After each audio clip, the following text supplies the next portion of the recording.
আজকে এই বাংলাদেশের মধ্যে যেন ভোট না হয় সেই পায়তারা করার জন্য তারেক রহমানের বাচ্চা আজে বাজে স্লোগান দেওয়া হয়।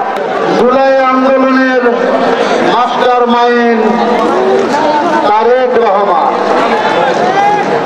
এইখানে তারেক রহমান বিএনপি ছাড়া, ধানের শীষ ছাড়া অন্য কিছু থাকতে পারে না।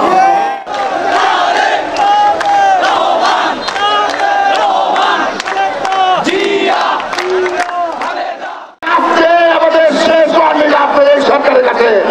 এরপরে যদি জিয়া রহমান খালেদা তারেক রহমান গেলে কেউ যদি কোন রকম বাজে মন্তব্য কুটুক্তি করার চেষ্টা করে আমরা বগুড়া মানুষ আমাদের হাতটা সঙ্গে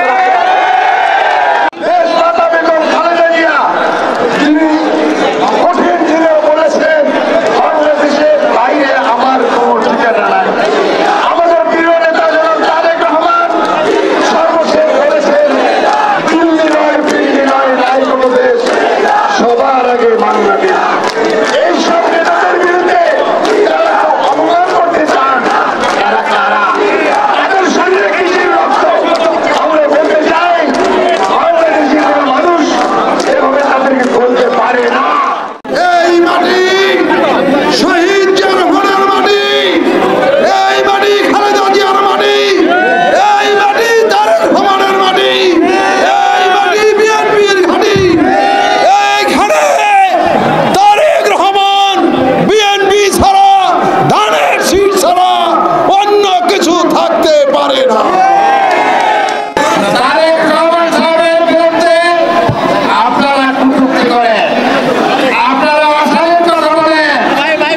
স্বাধীনতা শিখতে হবে শহীদ প্রেসিডেন্ট জিয়া রহমানের কাছ থেকে, স্বাধীনতা শিখতে হবে বেগম খালেদা জিয়ার কাছ থেকে, স্বাধীনতা শিখতে হবে তারেক রহমানের কাছ থেকে।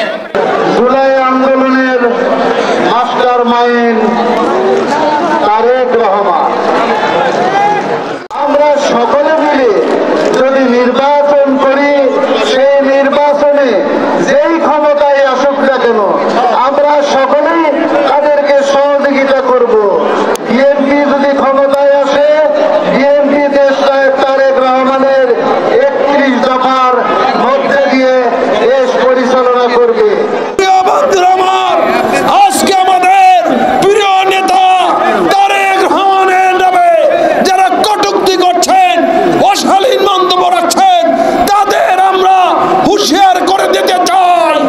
এরপর যদি এইভাবে অশালীন মন্তব্য এবং কটূক্তি করেন, আমরা ঘরে বসে থাকবো না। অন্তর্বর্তীকালীন সরকারকে বলতে চাই, অবিলম্বে ঘোষিত ফেব্রুয়ারি মাসের মধ্যে একটি অবাধ নিরপেক্ষ নির্বাচন দিয়ে জনগণের মালিকানা জনগণের হাতে ফিরিয়ে দেয়। আজকে এই বাংলাদেশের মধ্যে যেন ভোট না হয় সেই পায়তারা করার জন্য তারেক রহমানের বাচ্চা আজে বাজে স্লোগান দেওয়া হয়। আজকে তাদের উদ্দেশ্যে বলতে চাই, আপনারা যত